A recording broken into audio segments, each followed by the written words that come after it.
So I'm here with Lisa down in Albert Lea. We have a protest where we're going to be marching down to the city hall in courthouse. To the courthouse. Yeah. So Lisa, tell us your story. Yeah. Oh wow. So I'm a business owner, like a lot of other business owners in the state, and first shutdown really hit us hard. Of course, like it did everybody else in the state. I own a restaurant, so we were shut down, and we couldn't do enough revenue, being shut down for carry out. So we somehow limped through the summer.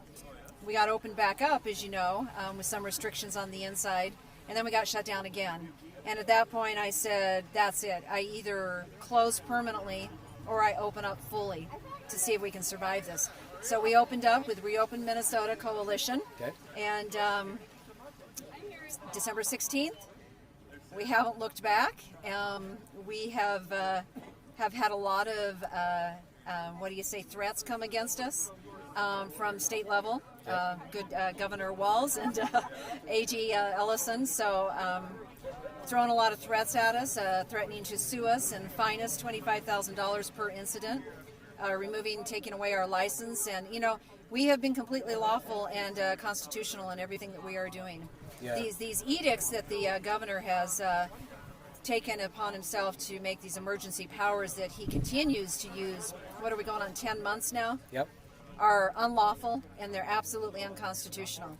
So that means as business owners, we don't have to follow those unlawful edicts. Yeah. We can continue to do business lawfully and constitutionally. So how about the community here? I mean, you live in a pretty democratic city. How have the people of the community come out? Have they supported you? Have you received threats? Or has it kind of been a mixed bag? I would say probably about 90% has been huge support for us. People coming in from near and far, just coming in to have, maybe they've never been in our place before, they came in to get a cup of coffee or a sandwich or whatever, just letting us know that they really support us. They're glad we're doing what we're doing. It's about time. They want the state opened back up. We've had amazing support in so many different ways. So yeah, business has been great. And what about your employees? Your employees that you're doing what you can to protect them. You allow them to wear masks if they want. Correct. Yeah. And so your employees want to work as well. Is that Absolutely. Right? They would like to continue to work so they can pay their bills as well. Yeah. Well, thank you for doing what you're doing and fighting. And we're happy to be here to support you. We got a big crowd here. So yeah, thanks. Thanks, Jeremy. Appreciate it.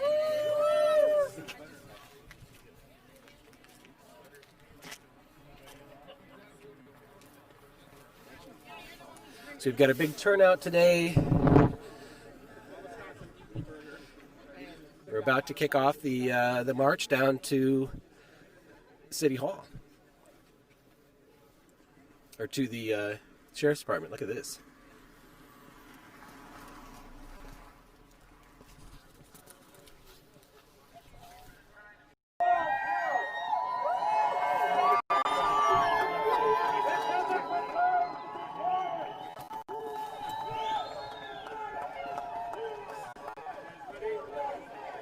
USA! USA! USA! USA! USA! USA! We gotta take back our freedoms. Now everybody calls me and says, how do we end this? We've tried through the courts, we're trying through the legislature, but ultimately this ends when we say it ends. This ends when we just open up. That's why it was so important to just say, on December 16th, just open up your doors, because people are not going to arrest hundreds and hundreds of business owners that are just trying to work, right? 2020 is so important because it has brought so many more people into politics who just didn't follow it or just didn't care. But when government goes out and touches people, they get involved in politics. And usually when government reaches out and gives you a hand up and gives you assistance, people tend to become Democrats, become, big government Democrats. But when government reaches out and molests you, like it has this year, and touched so many people, and shut down salons and shut down, told waitresses they can't work and told hairstylists they can't work and told everybody in, so many industries, you're not essential. People get involved. My brother, who never voted in his life, who owned a salon, is now voting. And you know which way he's voting. Limited government Republican. So this year is so important. One other issue, in 1231, it gives the governor to declare a peacetime emergency for fires, floods, natural disasters, chemical spills, industrial accidents. Doesn't say public health crisis, but it says only if the local resources are not sufficient to handle the situation. That's actually what it says. So we've had COVID money from the federal government and the state government, hundreds of millions of dollars in Minnesota going out to local counties in the health departments. We have a vaccine available now for those who want it, and only those who want it. They have the resources. So on my website, jeremymunson.com/reopenmn, there's a form that you can download that says, basically it's a resolution for your county or your cities to say, we have the local resources to handle the situation. And if they sign that and pass that, Governor Walz's executive orders no longer apply to their municipality or to your county. This is a time we need to take back control and say, we've got it. Our county can open up our businesses. Your executive orders don't apply anymore. So I encourage you to go out and find that form. It's jeremymunson.com/reopenmn. Download the form, call your county commissioners, call your sheriffs, call your city council members, and just ask them to pass this resolution at their next meeting. And you can reopen Minnesota in this other way. So thank you so much for coming out today and supporting these local businesses. Let's fight for freedom! We have one more request before we go. We got to say the Pledge of Allegiance. Here's your flag. Who's a veteran in the crowd that wants to come and lead us in this pledge? We got a veteran here. Come on up here. Start us off.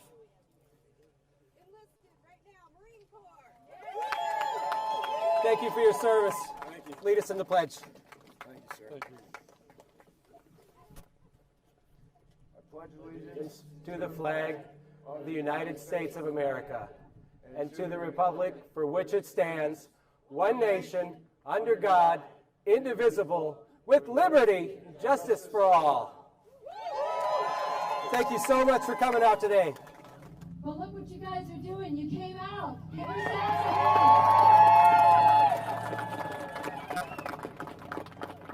So my name is Lisa Hanson.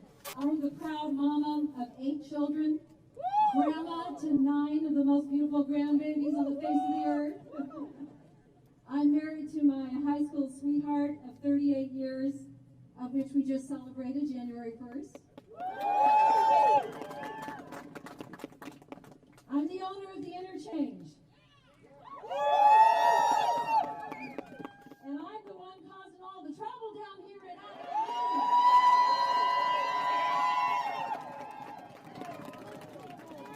Good trouble. all the trouble for exercising my lawful, unalienable, constitutional rights.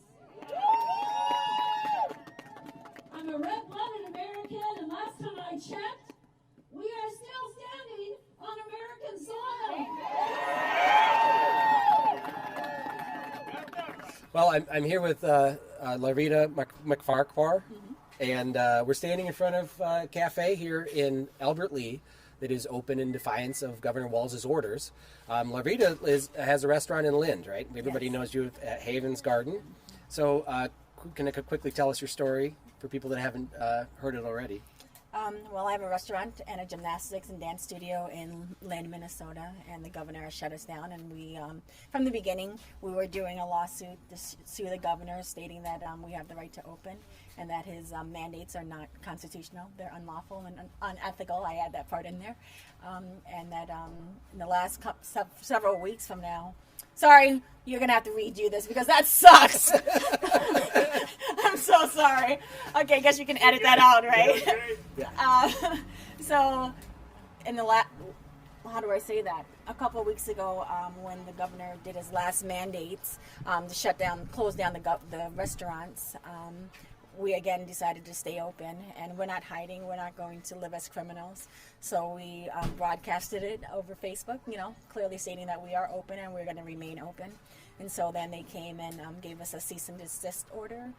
They took my food handler's license, but they gave it back, so that's a good The thing. county gave it back, right? The county gave it back. Yeah, and I think it really should come down to local control and letting the counties decide where there's a big risk, where there's a lot of outbreaks and stuff. And so I'm really supportive. Hopefully we can get the counties to agree that we should reopen by saying they have adequate resources. If you were to follow all of the executive orders from, in 2020, would you have been able to survive? No. You'd lose everything, Yeah. right? And how long have you had the business? We've been open 2016. Okay. And we started with the gymnastics. People don't understand, it's not just restaurants, it's gymnastics, gyms, it's health centers, clinics, it's everything. It's not just restaurants, we're just the face of it. Yeah, and you can't survive on takeout alone, right? No. So it's so important that restaurants basically are faced with either permanently closing, losing everything, and you still have to pay rent and everything on your building. Our taxes. Your taxes, Yeah. and yet they're not allowing people to earn a living. Yeah. That's what it really comes down to. People should understand is that you're just faced with either losing everything or opening up in defiance. And this is really how it ends. We're not going to get it through the legislature. It's the courts. I have little hope in actually supporting our Constitution. We just need everybody to just reopen. Yeah. And I'm glad he said that, because what we're not realizing is it's we the people.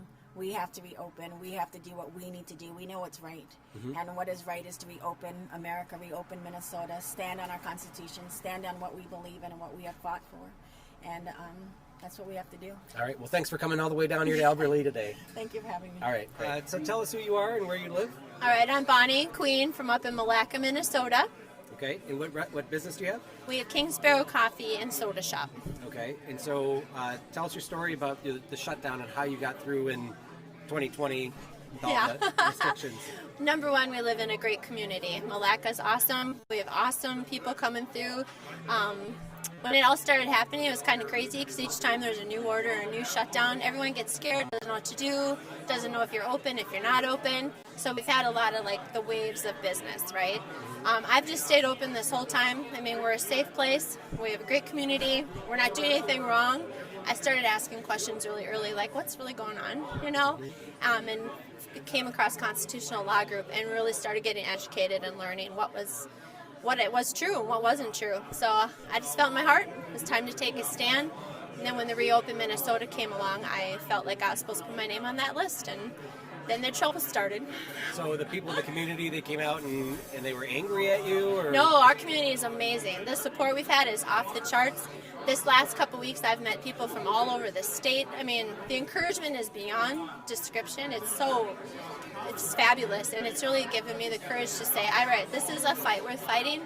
Our businesses are worth staying open. Freedom is worth fighting for. The things that are going on are not lawful. They're not constitutional at all. It's time for us to wake up, America, and be proud of what we have and take our ground and keep safe.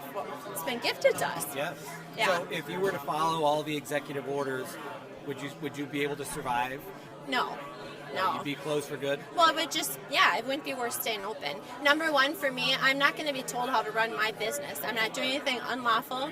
For them to take away the guests and say that we can't stay and visit and fellowship is a joke. I'm not going to run it come on through, pick up your stuff, get out of here quick. Not going to do it. That's wrong. That's good. Yeah. So you're open for business? I'm open for business every day, except Sunday. You have a Facebook page? Yep, we do. Sparrow Coffee and Soda Shop on Facebook. Okay, that's Yep. great. Well, Awesome. I'm glad you're open, and I hope everybody else in the community supports you. So Yeah, amen. And so, what do you think about today? We're standing here in the coffee shop and deli here in Albert Lee. People are excited about the business to be open. Yes. What do you think about the speakers today? Oh, so good. That's why we came down. My friend Roxy came with me today, and we've been super encouraged to see the crowd, the energy, just the support and love that people have. And it's super peaceful. Everyone's here just enjoying fellowship and conversation. I love it. It's really fun.